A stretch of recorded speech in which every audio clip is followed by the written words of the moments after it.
boxes, which is a very, okay. Great. Okay.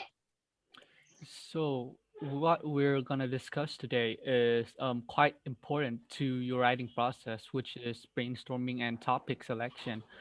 So for the first half of it, I will be presenting, and then Hayati will be presenting the second half of it. So Yeah. let's get started right away, shall we? Yeah. So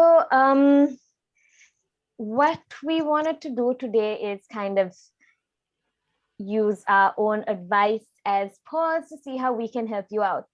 So with PAW, we are trained by faculty members and members of the GTI who teach you AC1, AC2, and ART to provide other students with writing advice. So PAWs are students who have been through AC1, AC2, and ART and passed with really high grades, so we know what we're doing. And what we do at PAW is you can book a session with us, with any of us online, and we will talk to you about any issues with writing that you have. Brainstorming, feedback from your advisors, APA citations, organization, proofreading, absolutely anything. Yeah. And the main appeal of PAW is that we're students like you. We know how challenging coming to academic writing all of a sudden can be. And we've found it as challenging as you have. Chances are we've had the same questions. So we're really just here to help out whenever you can. So PAW is entirely online this semester. So you make appointments with us through Zoom, Yeah. and we help you out from there. And I just sent the link to where you can make appointments Mhm. into the chat box, so you can take a look or save the link. Yeah. The registration process is fairly easy, so I think you'll be able to do it. Um, so So yeah, before we get started, feel free to unmute yourselves at any point or type in the chat. Please, especially do feel free to turn your videos on. And we really hope that you can, gain something worthwhile out of this. yeah, But before we get started, how's everyone doing? Are there new students here? How have you been finding your writing classes? Is anyone else Does anyone else want to say hi or talk about how their classes have been going? Because, yeah. So like the classes have started and like it's kind of intimidating. Mm-hmm. Like for the first time, I'm studying many things which I didn't have till my high school. mm, Yeah. yeah. So that's a little bit difficult, right? The transition from high school into university, right, Hayati? Yes. But our advice would be just take your time because no one's really rushing you. Just take it at your own pace, and we're and know that there are people who are here to help you, right? Yeah. Yeah, Yeah. And definitely. again, people are feeling exactly what you're feeling, Pranav. Like, it's really intimidating. Mm, But like Min said, there are people who are ready to have poise here. Academic advising is here. Your professor is always ready to talk to you whenever. So, yeah, take it one day at a time. yeah, Okay, on that note, let's get started with a yeah. question that Pranav led us right into, which is back in high school, if any of you are coming straight from high school, or the last time you wrote a paper, what were the steps you followed? What did you Mm, do? How did you write it? yeah. Yeah, feel free to unmute yourselves, raise your hand, type in the chat.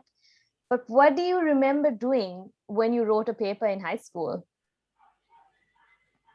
What were the steps you followed? What did your teachers tell you to do maybe when you were writing a paper? So like, what like oh, so topic. Okay, we have topic in the chat. Yeah, Um, okay, okay. topic, instruction, then yeah, you do your Um, body paragraphs, you do your conclusion, write your topic. outline, draft, then final draft. Okay, outline, draft, and then final draft. There we go. Okay, Yeah. Okay. start with the topic. Brainstorming first. Set your Great. topic, do research, write a draft. Great. All great Brainstorming. answers. And then you went straight to writing. That is Yeah. interesting. So that would lead us to our next question, right, Hayati? It Yes. would be, did brainstorming play an important role in your writing process? Yes. especially the student who went to a Japanese high school. How Yeah. important do you remember? Like, did brainstorming ever come up as an important part of writing? Does anyone else remember brainstorming? Does Mm. anyone Like just even, jump straight into writing or yeah. yeah, writing a draft before your main answer in point form? Exactly. Um, but did brainstorming ever really come up? Or is everyone here like, what the heck is brainstorming? Yeah. You try not to think about your school didn't care about papers. Yep. Mm. Brainstorming helps to create a structure of the writing. Exactly. Exactly. Um, straight into writing. Yeah, yeah. I remember that from high school Yeah. too. So yeah, brainstorming is not always a big part of the writing Mm. process everywhere around the world. Yeah, Yeah. never brainstormed. Julian says you just jumped right in writing, brainstorming first. Okay, so this Great. is the thing about academic writing. People come from very different backgrounds and they're used to very different like procedures when they write. Mm. Yeah, you take 2 minutes for brainstorming. Okay, hopefully after today you'll take a bit longer than that. Yeah. Yeah. And on that note, Mhm. let's move on to a little sort of game. Yeah. Um, so here are the steps of an academic writing process, and if uh, if it's possible, can you just rearrange them in their correct order, Yeah. and then we can get to the main topic. Yeah. So this is a very rough, I'm sure your ACOART teachers will have a slightly different idea. So we've scrambled up the steps from the writing process here. You Mm, don't start with your draft and end up with brainstorming usually. So who can tell us what the first part of the writing process is? yeah, Yeah, you start with brainstorming. brainstorming. Excellent. Excellent. Yep. Excellent. All right. So you start with brainstorming. What comes after that? Does Mm. anyone know? As once you've got your ideas, what do you do right after that? Okay, so we Ooh, got outline. Interesting. outline. Ooh, or Okay, topic. love. Controversial. Yeah, it's a fight between topic selection and outline. What do you But think, Hayari? I don't know. It looks like topic selection's winning out.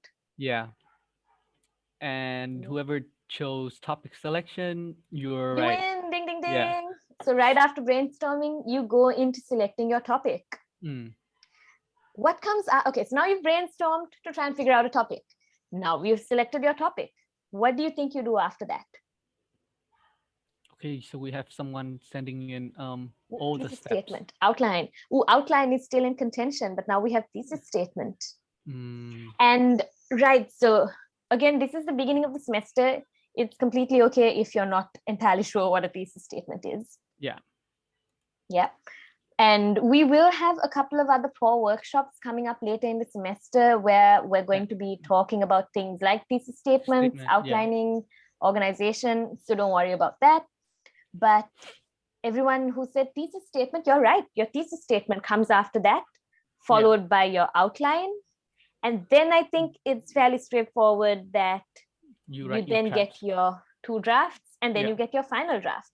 Mm, So the important takeaway here is that you begin with brainstorming. mm. Okay.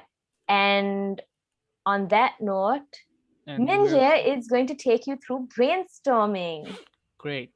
So just a quick definition of brainstorming. It's basically a technique that you use to find conclusions for a specific problem by gathering like just a bunch of ideas. So brainstorming is the process of you generating your ideas for what you're about to write. Okay.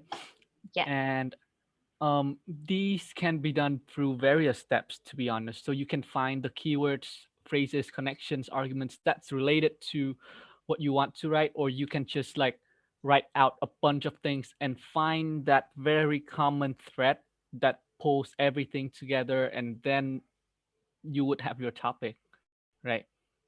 Yeah. Um, so yeah, at this stage, I would advise you not to worry about how organized your ideas are, because basically it's about you having ideas. So just write out any ideas that you have, um, and um, so there are many steps to writing, to be honest, and you can do this with your friend, you can do that. You can do this individually. You can do it in the shower, like what like the person's doing here. Anything's fine, to be honest. And so I was talking about individually and like brainstorming as a group, right? So there are definitely some advantages and disadvantages to both sides. So as you can see, the advantages of individual writing would be the disadvantages of group brainstorming, right? um, so in individual brainstorming you can produce a wider range of ideas, but these ideas they're not as developed, you know. While in group brainstorming, you these ideas, they're like really focused, they're really deep and effective, but you the number will relatively be less. So on the one hand you will have quality but not quantity, on the other hand you would have quantity but not quality, right? uh Exactly. So how do you guys brainstorm? Do you think better on your own? Does it help to have friends to bounce your ideas off of? What hmm, do you think? How does everyone here do it?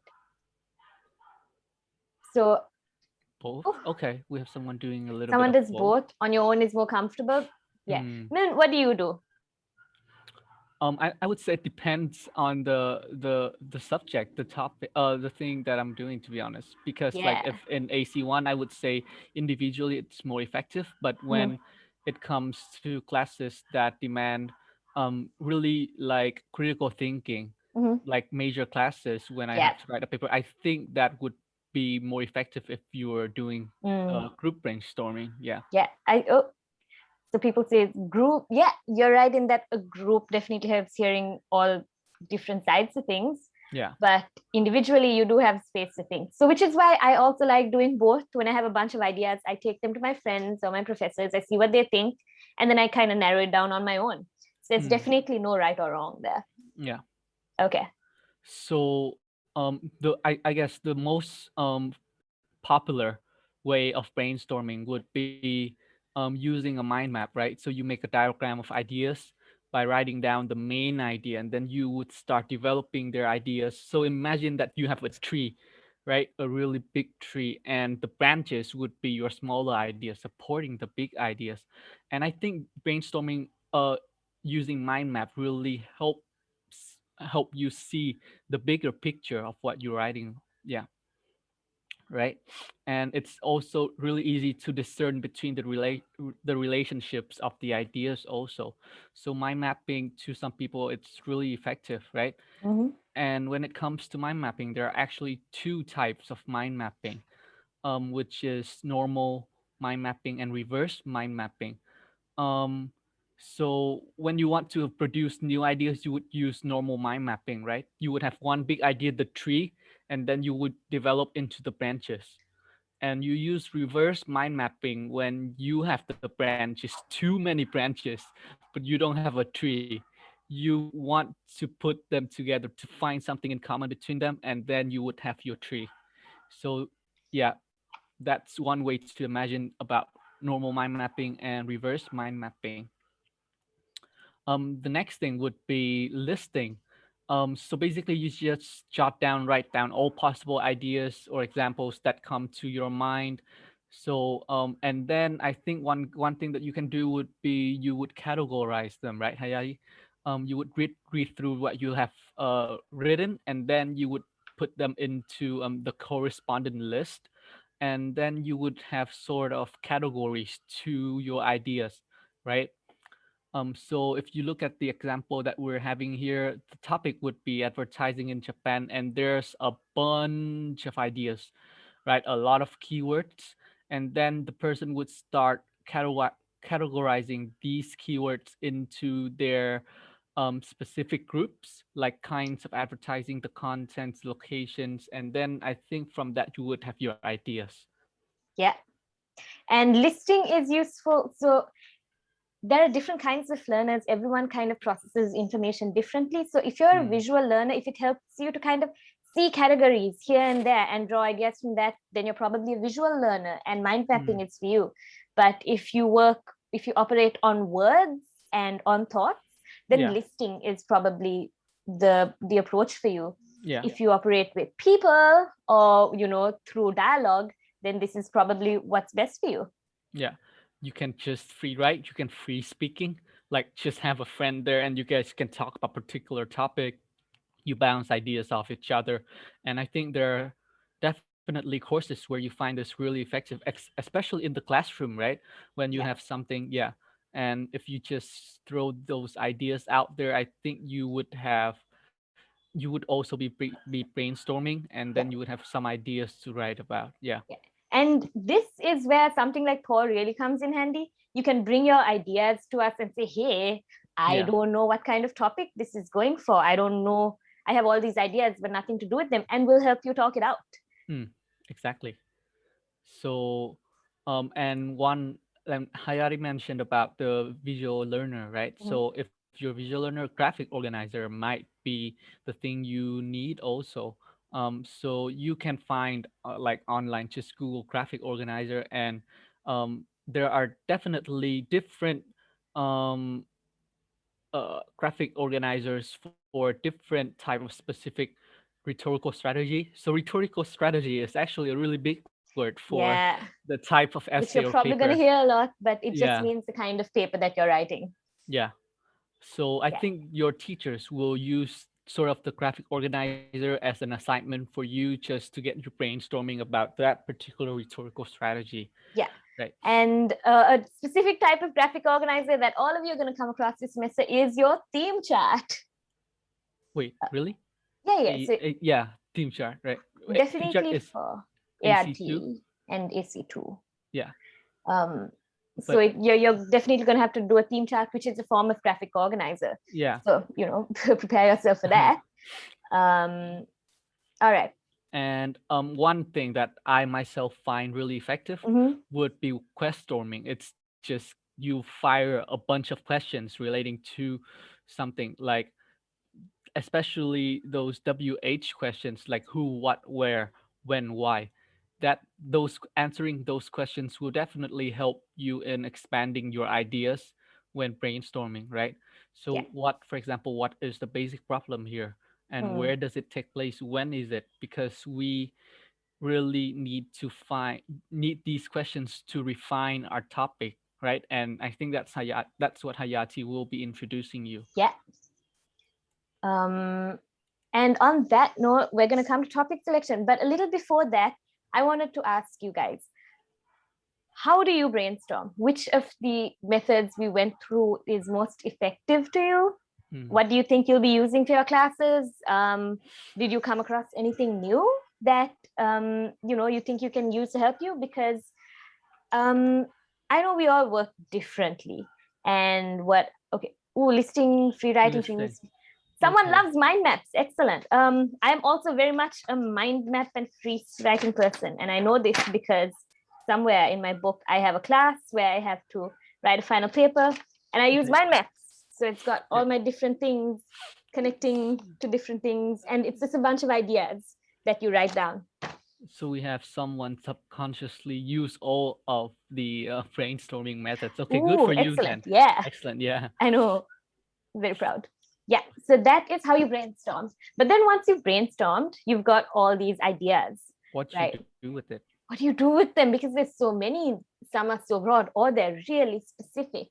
And a lot of the time where new students get tripped up with AC1, and then when you move into AC2, is selecting a good topic. And your lecturer is going to say, hey, your topic's not great, revise it. And you're going to be like, Mm, I have no idea how. And this has happened to us many times. yeah. And you're going to have several revisions of your topic and you're not going to know what's wrong with it. So hopefully we can help you with that. Okay, so how does everyone here decide on a topic? And what do you really think makes a good topic? If you were a lecturer, what would you say to your students? Hey, that's a great topic. How do you think this is decided? What sets a good topic aside from a bad topic? A topic with good Good resources. resources. Interesting. Yeah. All right. That's a good idea. A Can number be of sources sources. again. Yeah. Pick Something something you're you're familiar familiar. with. Yeah, definitely. Not too broad, Not too not too broad, not too. narrow. Excellent. That excellent. Yeah, that's what we're going to talk about. Ooh, something you're interested in. Now that can be a double-edged sword. I'll get to that. Yeah. A topic you want to write about, Mm-hmm. sufficient sources. Understandable Understandable. by other readers. Excellent point. I Okay. know. So People skip over that a lot, the fact that it yeah, has to be understandable. yeah. Okay. So yeah, a lot of really good points were brought up. So here are some things to keep in mind when you're picking the PAWfect topic. Sorry, you're going to hear a lot of puns from us. Okay. So the first thing you have to do when you get your assignment, especially for AC1, is identify, like Min said earlier, your rhetorical strategy, which is a really fancy word for what kind of paper are you going to be writing. So for AC1, you're going to be writing a lot of different types of paper: cause effect papers, problem solution papers, comparative papers, argumentative papers. I think we used to have process papers. I don't know if we have those anymore, but you're going to be writing in different styles, and you have to keep that style in mind while you're picking your topic, because that's what you're going to be graded on: how well you have adjusted to this style, how well have you argued your point, how well have you identified the causes and effects of an issue, Yeah. how well have you looked at the problem and looked at the solutions to the problem, how good was your comparison between two things. So when you begin writing, you always need to keep in mind the kind of assignment that you are writing for. And then directly after that, before you even start thinking about a topic or a place or a person or a time, look at the guidelines from your lecturer. And these are like PAW tips we can give you because we've been through these. Always look at your rubric. Okay, your rubric is basically your marking scheme. And your marking scheme is going to be very specific, and you're going to want to work to that, because at the end of the day, you are writing for somebody who is going to be grading your paper. So make sure you keep in mind exactly what they want. And you're going to hear this from us a lot when you come to PAW. We're going to say, well, what has your lecturer said about this? Because each AC1 or AC2 or ART lecturer has different grading schemes. They have different requirements. So you're going to want to be smart and write to what your lecturer expects of you. Because these are not content classes. These are not your major classes. These are not IR or BE or DBI classes. These are writing classes. It's about how well you learn to write. After that, then you can look at your topic and look at what your really broad area of focus should be. A lot of lecturers require the topic to be related to your major. Then you know you're limited there. Yeah. Then have you been given a topic in class? Is that what you need to write to?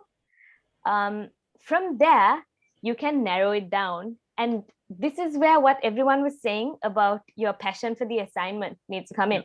What do you want to write about? And then you use who, what, when, where, how to narrow it down. Okay. What should you not write about? That's also a really important way of how you narrow down a topic. What should you not do ever? So sometimes, and this is related to your lecture requirements, you can't use the same topics for AC1 that you use for AC2, or you can't use the same topic for AC1 that you use for ART. So keep that in mind. Otherwise, you're going to have a paper at the end of the semester and your lecture is going to be like, you know what? You were screwed from the topic. You don't want that. Okay. Then another kind of topic to avoid is a topic that is recent, ongoing, and therefore uncertain. So if you want to look at the impacts of coronavirus on the European economy, we don't know what the effects are.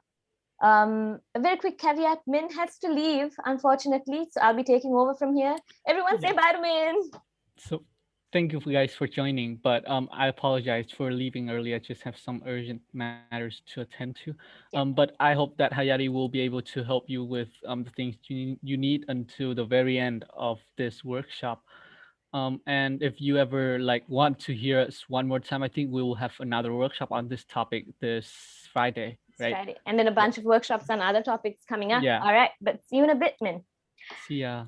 Okay, and coming back to this, you don't want to write about a topic, or you want to be careful about writing about a topic that is ongoing. So like everyone said, it depends on your sources. If you want to write about the impacts of the coronavirus, that's still ongoing. We don't know where that's going to end up. So that is something to be wary about. You also want to avoid topics that cannot be supported with evidence from credible sources. So not just any sources, credible sources. So a credible source is something you're going to go through in ART, and you're going to run what we call the CRAP test on credible sources. And if there's not a lot of scholarly information on your topic, so if you want to look at the relationship between zodiac signs and the increase of divorce rates in Gen Z people, interesting hypothesis. I don't know how much scientific evidence you're going to have to back you up with. So do a quick background check for your sources before you decide on a topic. You also want to keep in mind, like everyone said, personal interest is great.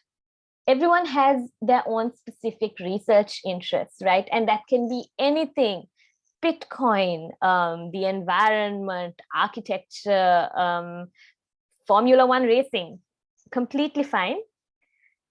Always pick a topic you're interested in. And if there's AC2 students here, definitely pick a topic you're interested in, because you're going to be researching this topic. You're going to be writing about this topic. You're probably going to be hating this topic by the time you're done. So be sure you're really, really into it. But when you're at the same time, right, when you're really into something, you might feel really strongly about it. And the issue with that is that sometimes as humans, we all develop biases. So if you feel really strongly about a topic, check your bias also. Make sure your own personal views or your background or your upbringing are not unnecessarily clouding your judgment, especially for something like an argumentative paper. So if it's great that you feel really strongly about a topic, but be sure you stop and ask yourself, is this going to impair my judgment in any way, especially if it's something close to home, close to your identity, something you hold very personally? Be wary of those topics. On the other end of the spectrum, you also don't want to write about a topic you know nothing about just for the heck of it. That can also be dangerous, because then you have to start from zero. So for example, I know absolutely nothing about Bitcoin. And in order to get to a level where I can write a paper about Bitcoin, I'm going to have to start from the very beginning. And honestly, with a semester being as short as it is, I don't know if I have the time for that. So you want to keep that in mind. How much base research are you going to have to do? And then, like someone excellent said in the chat, you want to make sure the topic is not too narrow and not too broad. It has to hit a spot right in the middle where you can exploit within your page limit. Okay, and here is how a lot of us narrow down our topics. So say you have this topic and you don't know if it's too specific, too general, what you have to do to turn it into a good topic. You start with these basic questions. You start with what? What is your problem here? What is the puzzle? What are you trying to investigate? Then you're going to where? Because you can't talk about a topic everywhere in the world. You can't talk about the causes for the aging population everywhere in the world. It's drastically different. And when? You can't talk about from the beginning of time to today. You need a specific time period. So an example of how this works out is, if you want to investigate the role of social media, great. But then what do you do with it? Where are you going to look at the effects of social media? Then you pick a place. You can pick a subcontinent. You can pick a continent. You can pick a region. You can pick, Southeast Asia or the ASEAN countries, or you can pick one country. You can pick Vietnam. So here, if you look at the role of social media, then you look at the role of social media in Tunisia, which is great, much more narrow. But then what about social media in Tunisia? Then you look at the impacts of social media in Tunisia during the Arab Spring. So the role of social media in Tunisia during the Arab Spring is a good topic. It has a beginning and it has an end, and you can do a fair bit of research within this. So you always want to look at your what, your where, and your when. Okay, so now because I've been talking for a long time, we're going to look at some example topics and see if they're good topics, bad topics, and maybe how they could be improved, or if they're good the way they are. Okay. Manga use pictures and dialogue to tell stories. You are an AC1 professor. Someone gives you this topic. Is it good or is it bad? What would you tell them? Bad. Oof, bad topic. Thank you, Jordan. Can you tell me why? It's very one-dimensional. It's very one-dimensional. How do you think you could improve it? It's a manga, so it's one-dimensional. Yes, there's nothing you can research about. Stories about what? Exactly. It's it's not even a topic. You're not wrong. So it's a descriptive statement. It's not arguable or persuasive. It's just a factual statement. Alternatively, if you wanted to look at the recent economic effects of the Industrial Revolution in America, what does everyone think about this? Nice. Good topic? Nice. Ooh, I have a bad. Jamie, can you tell me why this is a bad topic? Ooh, yeah. Ooh, we have some controversy. It is recent. Yeah. Okay. So this is an okay topic. I wouldn't go as far as say it is a great topic, but it's not broad. It's not too narrow.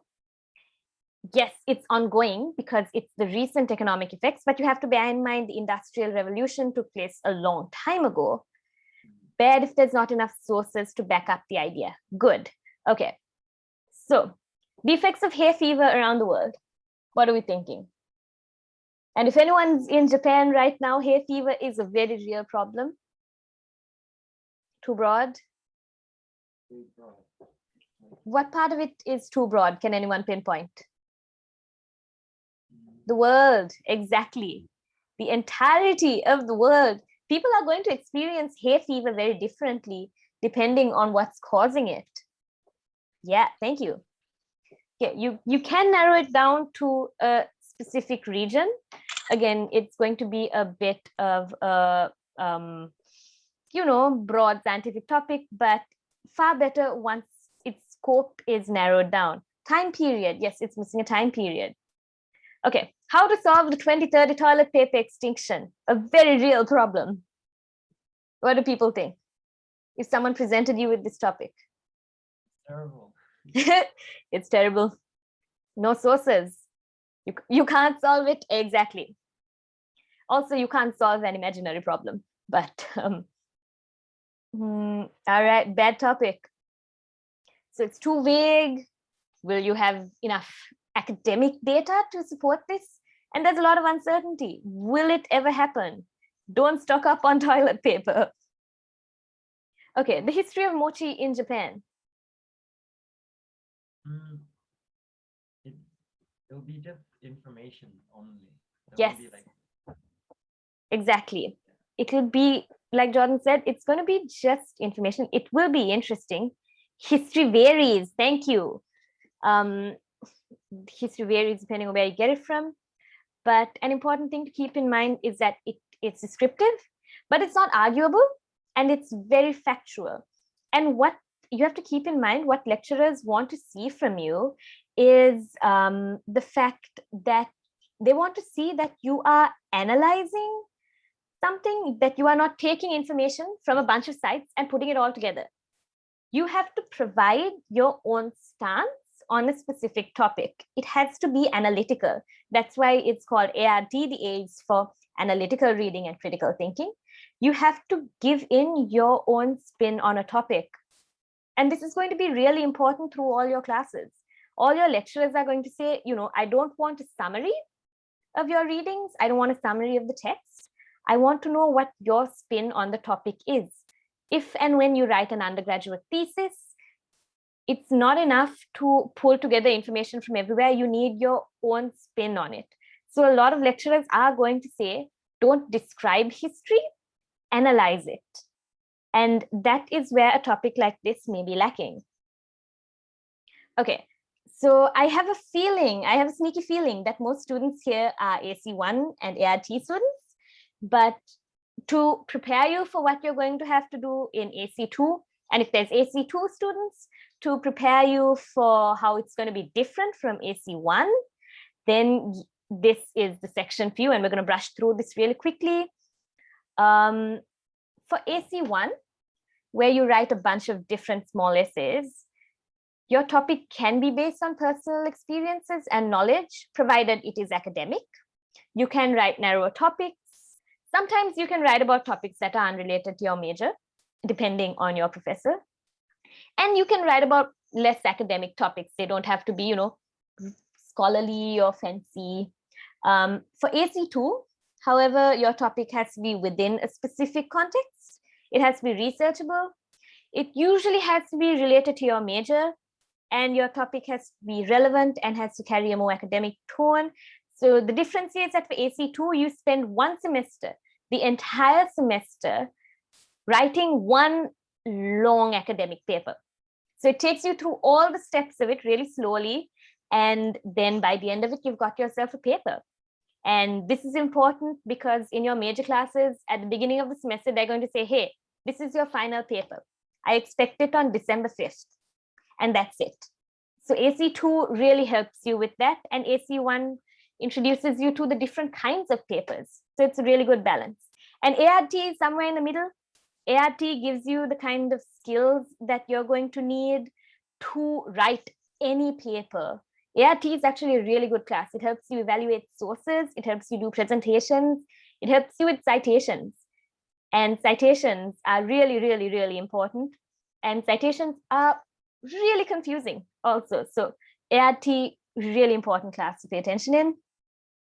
And so since we're coming to the end of this part of our presentation, if you ever need help, please come to PAW. We tentatively start on the 21st. You can book a slot through the website in the chat, which I'm going to send you again just in case.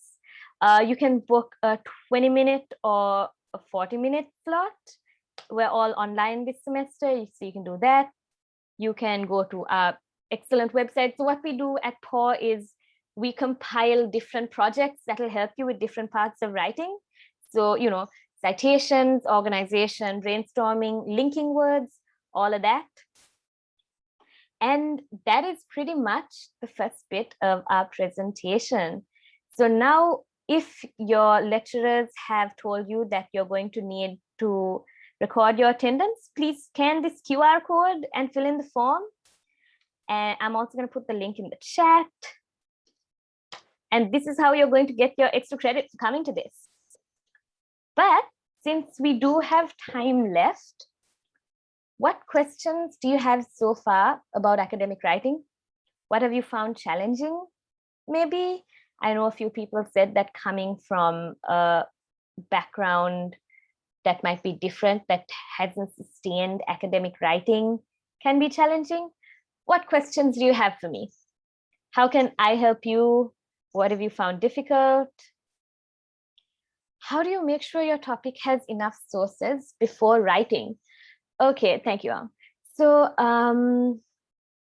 when you do ART, you're going to run into what we call the CRAP test. And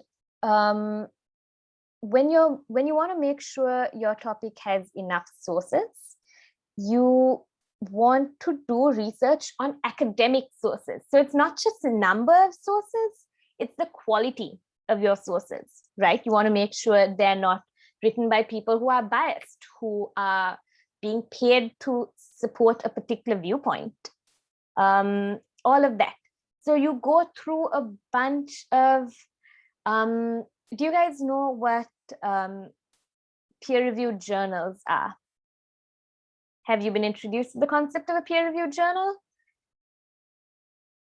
Someone said no. Okay, so peer-reviewed journals are journals where you submit an article and then they get checked by a number of experts in the field. They get revised and sent back to you. You rewrite it and then you send it again. So this is why people say, your lecturer is going to say, check for peer-reviewed sources. Okay, so you go through as many journals as you can, and you make sure you have enough information, A, to give you enough background knowledge on a topic, and B, to give you a good argument, a good back and forth. So how do you make sure your topic has enough sources? You write a lot. You do a lot of research, pretty much. Everything needs to be sustained by research. You can't write solely from personal experience. So you do as much as you need to have an informed viewpoint on a topic. All right. How do I check my paper on objectivity? This is a really good question. A lot of the time, I'm going to be honest with you, Jamie, it's really difficult to check your own objectivity. Like, especially when you're writing on an issue from the heart. Like, I know I have problems with that. You need to read your paper like you're not the one who's written it. Or even give it to someone else, bring it to PAW, bring it to academic advising, give it to your friend. See if it looks like you are leaning towards one side as opposed to the other, with no backing or without representing the other side of the argument. If you feel like you are, if your friend or your PAW or your AA says that you are, you're probably slightly unobjective. Okay, what do you think about the topic food emergency in Sri Lanka? There's an issue with choosing a topic for your AC2 class. Oh, okay, so I'm not going to reveal your name, but what I am going to do is put this in the chat so that we can look at this the same way we looked at all the other examples. The food emergency in Sri Lanka. What do people think about this topic? For AC2, mind you, not AC1, AC2. What does everyone think about this?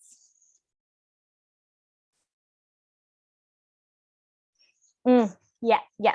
So the problem here is, what about the food emergency? Too broad? When exactly? Which food emergency? Sri Lanka has had multiple history of famines. It doesn't have a specific area. When? At what point? It's a good topic, however, very recent. Yeah, depending on when you're talking about. So you see some. Yes, this is a good point. Thank you. Do you mean the causes or the impacts of the food emergency? Who is it affecting? Yes, these are things that you need to take into consideration. Thank you. Yeah, so that is that. Can you mix writing structures, like adding counter arguments in a comparison essay? This is a good question. And it brings me back to my point about how you need to check the requirements of your lecturer and ask them. It's really easy to shoot your lecturer an email and be like, hey, can I do this? How do you feel about this? Is this okay? If this is for AC1 or AC2. If this is for a major class, you generally can, because I know I do this when I'm writing as well.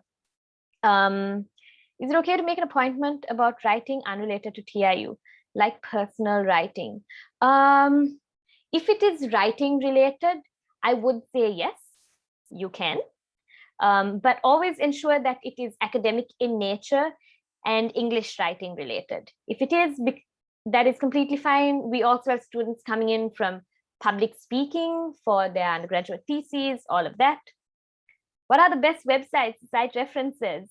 Sanal, this is an interesting topic because when you are referencing something, a good way to get started is not to use automatic reference generators.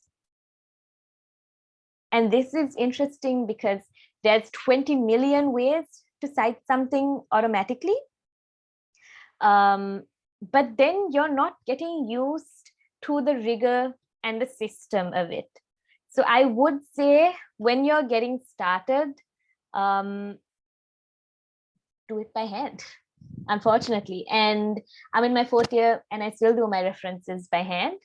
There are definite ways to cite. You can use the bibliography generator on Google Docs. You can use Mendeley, I believe, on the PAW website. And I'm going to stop sharing for a sec so I can give you the PAW website. But if you need the QR code, let me know. On the PAW website, we have a guide to Mendeley, which is also used to generate citations, but I will very strongly advise you to do your citations by hand. It helps you a lot. It really, really helps you get used to it, whether it's Chicago, whether it's APA or MLA. Learn how to do citations. It will help you your entire life, because citation programs can mess up, and they will mess up terribly. And if you don't know that they're messing up, then your lecture is going to be like, well, this is all wrong, redo it, and you're not going to know how. So keep if you're going to use a citation generator, keep a really, really close eye on it, and pay really close attention in ART. So there's, on the website that I just sent, we have a couple of guides to that. Am I allowed to add personal opinion in argumentative papers? This depends on your lecturer. For major classes, you are strongly advised to not use the first person when writing. So avoid saying I, avoid saying my opinion, avoid saying my paper, avoid saying as I previously stated. There are ways to get around it. You can say this paper or the argument that is presented. Avoid using the first person. If your lecturer is okay with you adding some personal opinion, you can. But always make sure your personal opinion is supported by fact. Unsubstantiated personal opinion makes your writing less credible. It makes it less academic. Always keep an eye out for, whether or not your opinion actually adds anything. Someone has their hand up. Give me a second. Let me get through. Is it okay to use my friend's help to create questions for my paper? Should be fine. Should be fine. That sounds a lot like part of the brainstorming process. So if it's at that stage of writing, you should be okay. Make sure you're not taking from their paper to your paper. Purdue OWL. Thank you. Purdue OWL is my personal favorite resource. I'm going to add another link to it in the chat. This is the APA introduction to Purdue OWL. Then, can I cite another TIU student's paper? Very important question. Very important response. No, you cannot. You can, provided you've cited it properly. Can you use it? I would say be really careful, because your papers get run through Turnitin, and Turnitin can detect other student papers that have been submitted to Turnitin through TIU or through any other educational institution. You can cite another student's paper, but then this brings up an issue of credibility. How credible is another undergraduate student's paper? So think about that. And yeah, so who has their hand up? Unmute yourself. Go ahead. Hello. Hi. Can I ask you a question about Absolutely. Go the ahead. research topic, brainstorm topic? Like, I'm not sure. I am from ART class, and Okay. I'm not sure about the brainstorm topic what to choose. So our theme topic is about human right and migration. So what is the best brainstorm topic for about human rights and migration? I see your issue. That is a very broad topic. I could actually redirect that question back to you. What do you think is important about human rights and migration?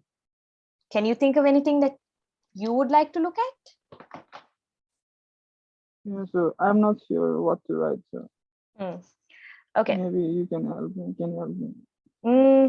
Here's the thing. At the end of the day, you're going to be the one writing your paper. It has to be something that you're particularly interested in.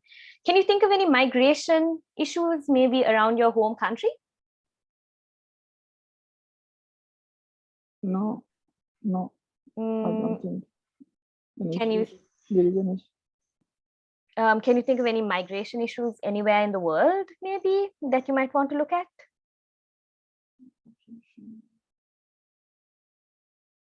We can actually help crowdsource this. Can anyone help him think of what to do with this topic? how he should go about researching it, not a topic he should write about, but what should he do now?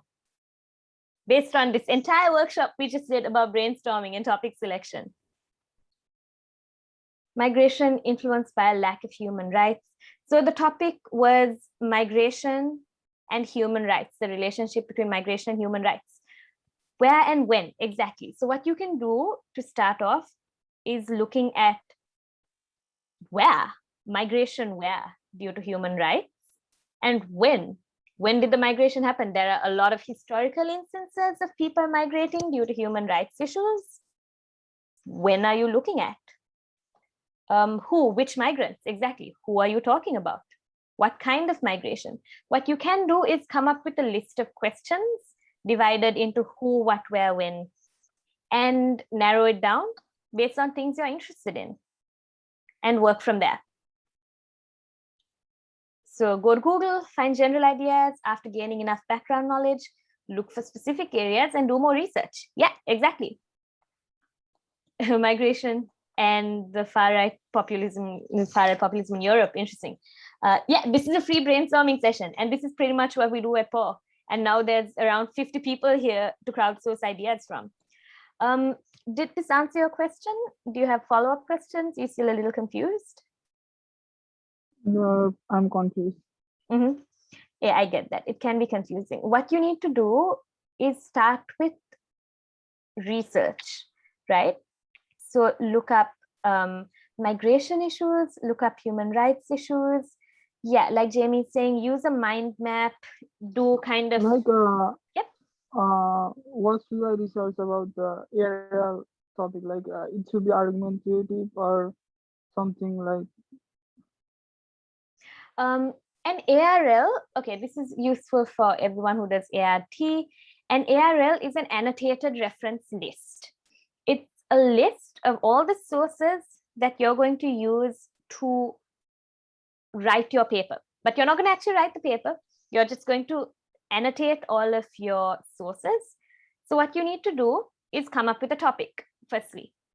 Then you find a bunch of sources that you're going to use to write your paper about this topic. Then you talk about why they're good sources or bad sources, how they're going to help you write your paper. And that's your ARL, pretty much. So for your ARL, to answer your question, you need to start with your topic, do a bit of research, then start picking out sources for it. And that's pretty much what you have to do. Will there be a workshop on researching? This is a good question. We're going to have a bunch of workshops throughout the semester, and we're going to try and time it to the writing process that y'all are going through. So we're going to have one on APA citations. We can definitely have one on researching and credibility of sources. So yes, we definitely will. Feel free to come to PAW and remind us or give us more suggestions, and we'll work on those.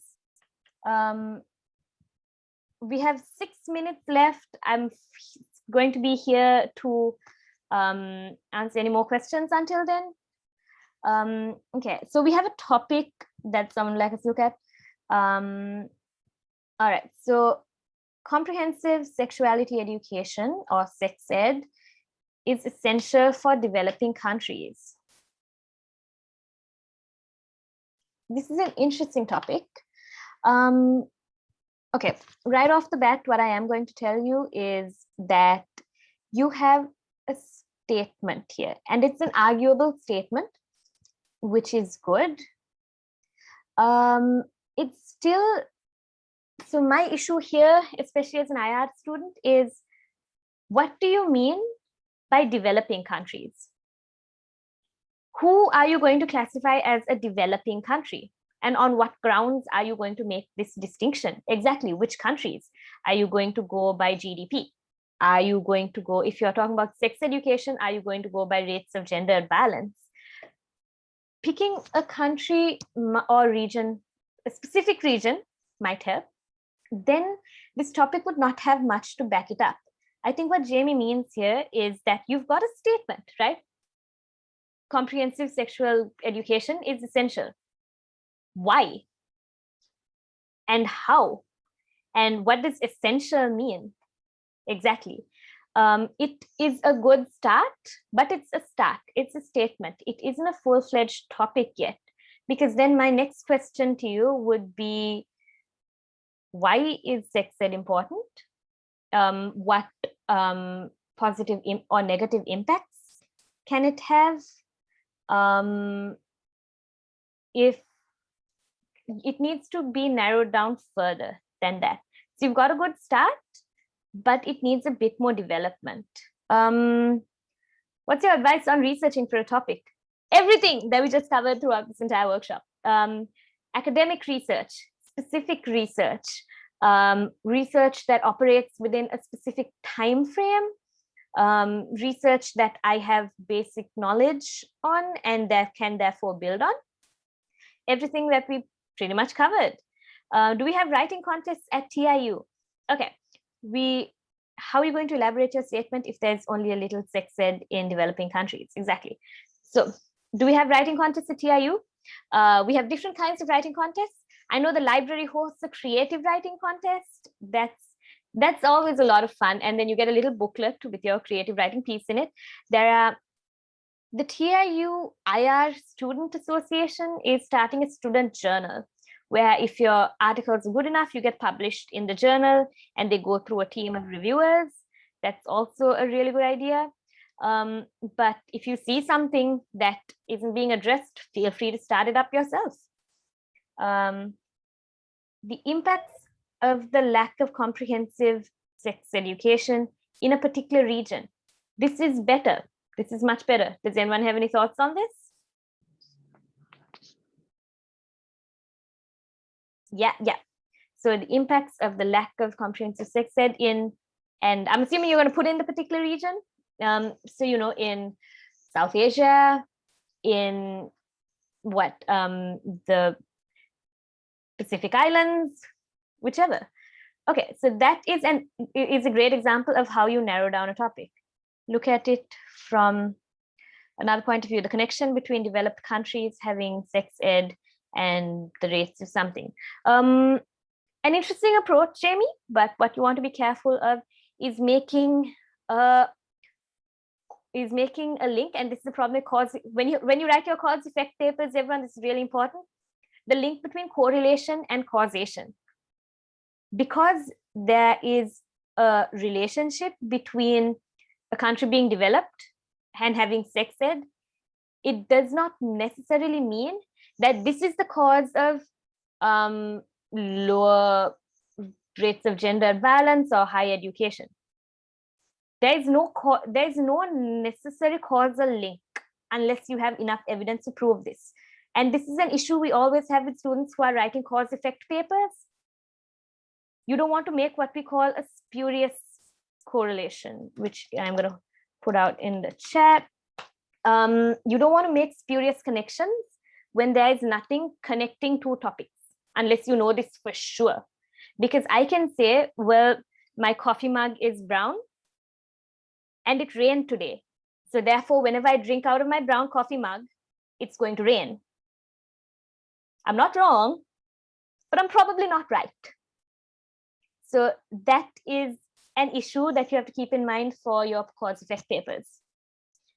Okay, we have a bit more time left. Does anyone else have anything that's been bugging them about AC1, about AC2, ART? No problem. Any writing related problems? Anything to do with citations? Okay, yeah, this is also, things like this also a great way to crowdsource feedback. You've been on one lesson. Yeah. It's going to get interesting. Don't worry about that. No worries. Okay, I'm going to let you guys go now, but feel free to come to PAW whenever. Kix, you have a question. So when we make a reservation to have a meeting with a PAW, is there a usual time limit? So one session is 50 minutes. Oh my gosh, one session is 20 minutes. Goodbye, everyone. You can book a maximum of 2 sessions with one PAW on one day. Okay, so you can do 40 minutes with one PAW with me. You can do maybe a different set with Min or with Phoebe or with Paul. We have 5 PAWs this semester, but it's a max of 40. And Okay. it's all online. Yeah, Okay, thank you. no worries. I hope everyone got the code, well, the Google Drive thing. Everyone who's still here, do you have any other questions? I am entirely open to answering anything.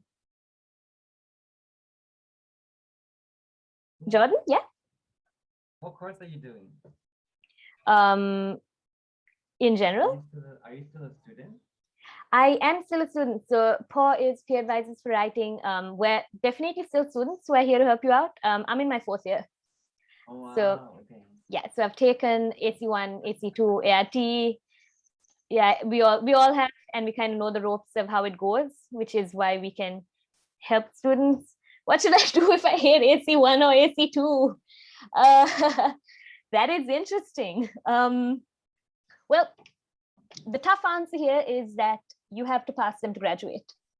So you're going to have to get through them. You can talk it out with your other students. You can talk it out with your professors. You can come to PAW and talk about it, but you're going to have to get through them at some point. Can you ask me? Yeah, anyone who wants to hang back and ask me a question, feel free to do so. From which semester can students join PAW? Okay, so you have to complete AC1, AC2, and ART with a grade of above 90. You have to submit a good writing sample and a cover letter and an application. So essentially you can join from your 2nd year,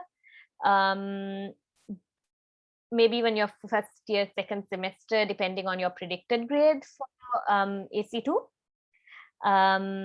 And yeah, that's pretty much how you join PAW. Keep an eye on your email. When we're recruiting, we'll send emails out and give you relevant links. I just want to complain. Yes, AC1 and AC2 will give you cause to complain. I completely understand. Okay, any last minute questions? Anyone who's here? What do you get from becoming a PAW? What do you get from becoming a PAW? Well, all SLI positions are paid, firstly. But also, I genuinely do PAW because I love it. And you get to meet a ton of different students, and it helps your own writing. It's helped me be able to analyze my own writing. And you get a lot out of doing PAW. I genuinely enjoy doing it. All right. Thank you so much for today. No worries. All right, everyone. It's a little past 12. So I am going to end the meeting now. But once again, feel free to come to PAW, and good luck with the rest of the semester. Thank you. No worries. All right. See you guys. Bye.